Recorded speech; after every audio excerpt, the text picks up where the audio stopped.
Hello my friends and welcome back to my channel. Welcome if you're new, and today we are diving into the design trends for 2025.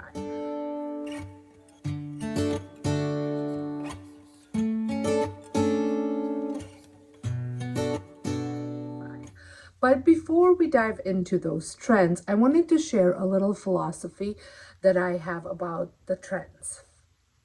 I rarely follow them to a T. Instead, I like to gather information and then curate a look that suits and works for my home. So I think that's the best way for everyone to approach this design and take what resonates with you and make it your own. So first on the list is the warm minimalist. So I have my computer here, so I'm going to be referencing to it so I can so I'm not rattling on. So first off is, like I said, it's the warm minimalist. If you've been following along, you know I don't do minimalist decor. However, this past Christmas, even though I had 7 Christmas trees throughout my home, I did take a bit of more of a toned down decorating because I just felt I needed my home to still feel airy and not as cluttered with decor, whereas previous years I just wanted it to scream Christmas every nook and cranny of my home. If you wanted to see how I created that look, I will link the home tour, Christmas home tour in up in the sky for you to check it out if you are interested.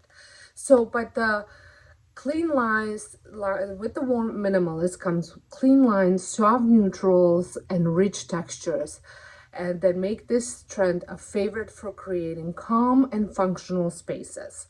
So, for example, McGee Co collection includes light oak tables with subtle brass details, while Pottery Barn latest line features plush, oversized linen sofas in shades of beige and taupe, which I am so excited because beige, taupe, and brown are one of my favorite colors, and I like to use them quite a bit. I'm quite excited that my couch in the living room is coming back in style. And I can embrace that. I've recently gotten some new curtains which have that linen beigey color, and then the one is more of cinnamony color, which I will be talking about the color of the years in just a minute. So that's so like I said, I'm quite excited for those colors.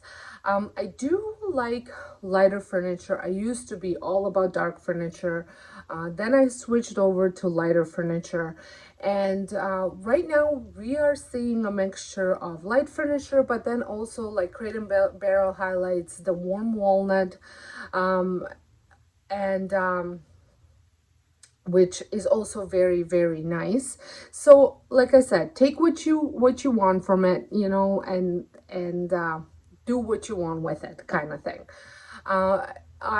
Like I said, I am liking the lighter furniture, but you never know. I love walnut, so I might be including that in my decor as well. So then there's something called Biophilic design, which continues to shine in 2025. This is bringing the outdoors in with lush greenery, organic materials, and earthy tones to create that grounded, refreshing atmosphere, which is what I've been trying to achieve all of last year, is just really mixing in the organics of the outside, bringing it and decorating it with inside. I love to decorate with lots of greenery, lots of florals, and then mixing in wood pieces, maybe even some iron pieces, anything that, or stone pieces, anything that comes kind of from outside, bringing it in.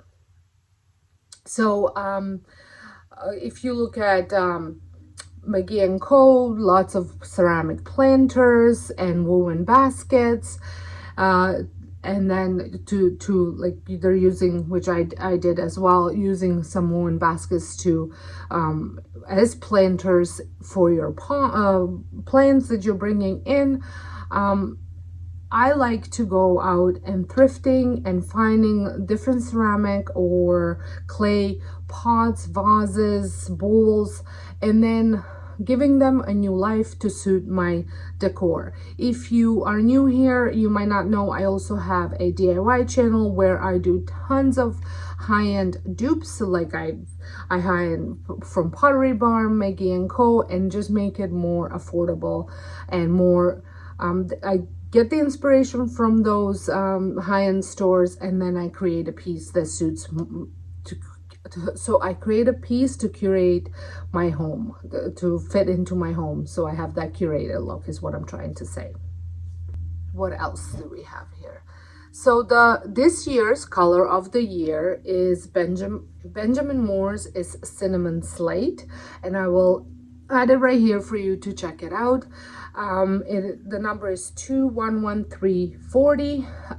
It's a delicate mix of heathered plum and velvety brown, and this is what it says on their website. And the nouns shades feel smooth and familiar, perfect for accent wall or statement furniture. I think this color is great for your curtains, your blankets, your pillows. I love this color. I don't know if I would commit to anything more with this color, but it is a very nice color for your accent pieces. The Pottery Barn in 2025 line includes accent chairs and throw pillows in tones inspired by this earthy palette. So like I said, that's where I would stick with the what I'm gonna do, I should say. I shouldn't tell you what you should do, but what I'm going to do is with this color, I'm going to stick with, like I said, throw pillows, accent pillows, some blankets and things like that.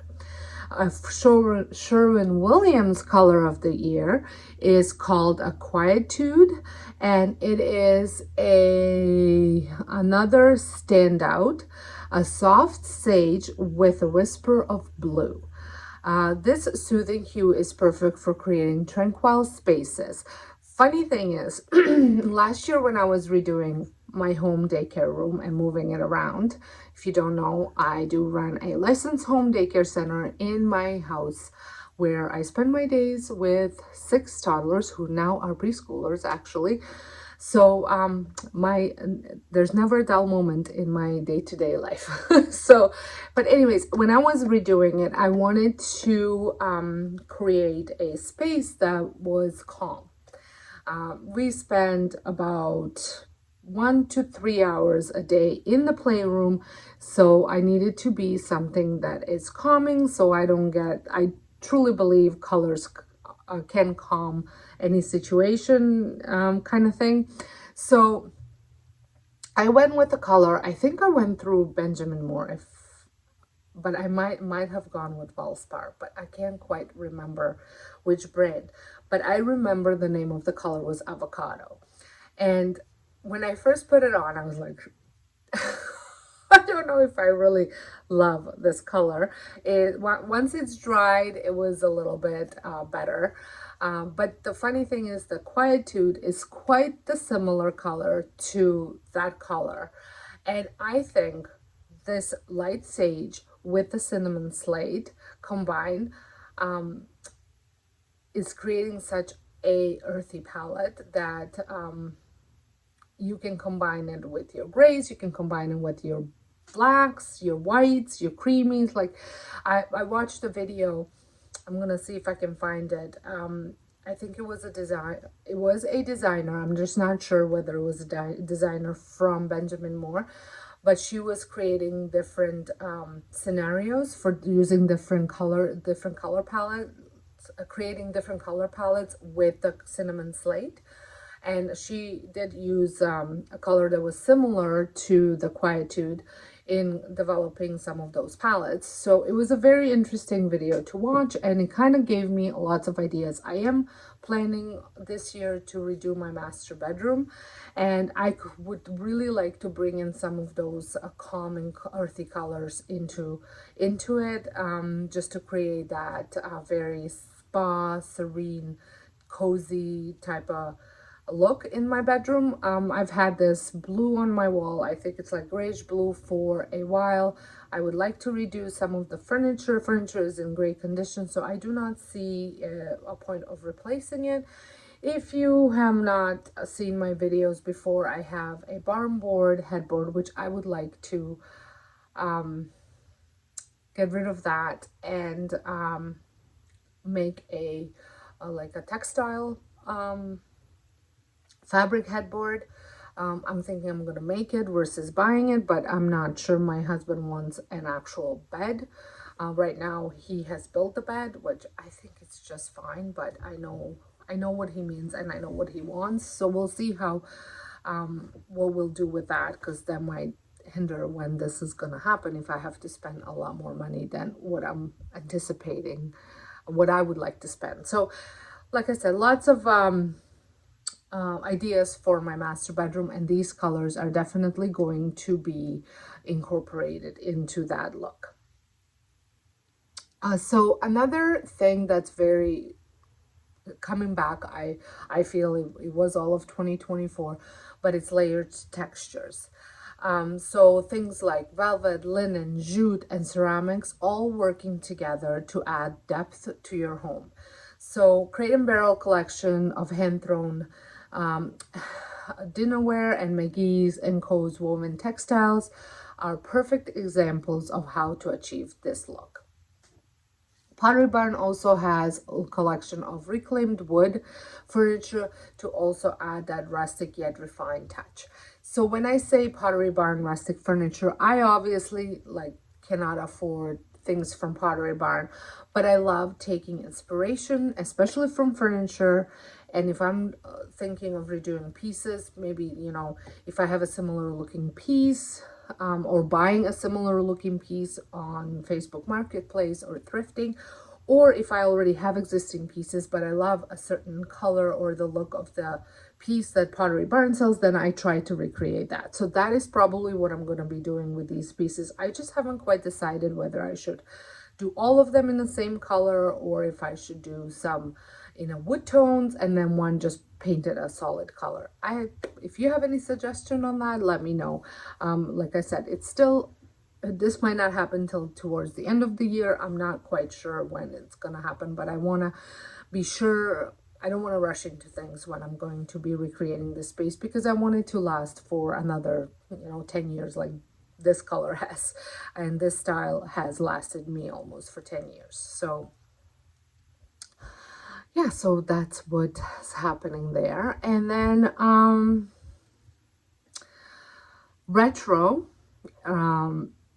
is taking center stage, and this year, but with a modern twist. So McGee Co.'s rounded accent chairs and Crate and Barrel's bold geometric rugs bring a fresh take on 70s and 80s aesthetics, but having that new modern twist to it. So pair these with things like vibrant wall art or nostalgic yet contemporary. So if you were to take this style and pair it with like a vibrant wall art, will create that nostalgic contemporary vibe. And then of course the handcrafted artisan decor, it continues to be a staple as well.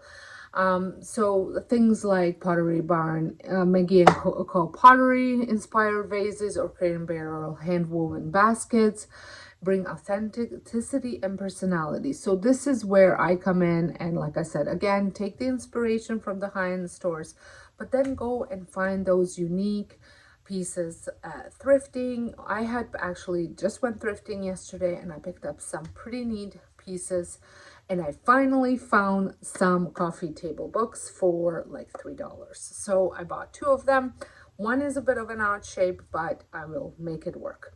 So just saying that if you, you know,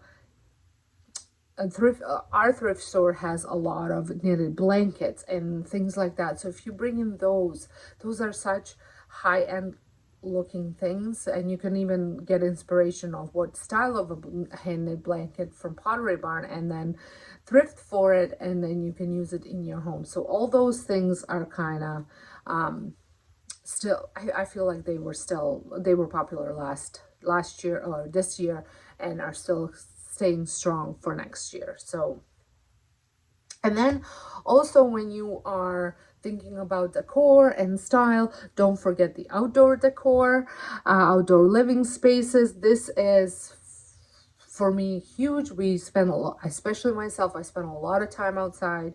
I have a playground for the kids, and I want to, when I'm out there, I want to be in a space that's comfortable, and it makes me feel happy. Like I said, because I do spend enough time out there, I wanted it to be pretty, I wanted it to be cozy, and I wanted it not too cozy because I cannot fall asleep, but just something that's inviting. So things like, make sure your furniture is weather resistant. I mean, that's pretty standard for everybody. Lots of lots of lanterns to bring in that cozy vibe. Maybe even some rugs. I don't put rugs just because I have two giant dogs, and there would be hair, they would be covered in hair all the time, but it will definitely, rug will definitely warm up the space, and it is definitely make it feel like extension of your home or your living space. So in my opinion, all of these are great starting points, but remember, don't have to follow them exactly. Gather ideas, find pieces that inspire you, that speak to you, and adapt them to fit your style. The best spaces are the ones that feel authentic to you. So thank you so much for spending time with me today, and let me know in the comments which trend or pieces of high-end pieces that you had caught your eye this year. Maybe we don't have Target, so not that Target has super high-end pieces, but I know the Target already has some spring decor out. Like I said, we don't have Target. I'm in Ontario, Canada. Best place for me to look for a home decor is HomeSense, and which is kind of like Home Goods, and they typically don't get much of their spring decor until probably like mid-January or January. So I will be decorating next for winter decor. So what I'm going to be sharing is things like how to keep some of that wintry cozy vibe without the sparkle and the red, like kind of removing all the Christmas colors out, but keeping all the green wintry colors in. So stay tuned for that. That's coming up very soon. And then yeah, so I also want to take a minute to wish you all very Merry Christmas, Happy Holidays. I hope that you spend it with your family, you enjoy your time with your family. And if I don't see you before the New Year's, which I am planning on, but you never know what's going to happen. But if I don't see you, I want to wish you a Happy New Year, and I hope that 2025 brings everything that you wish for in your life. So with that being said, don't forget to like, subscribe, and hit the bell for more home decor inspiration, and I will see you in my next one. Thanks so much for watching.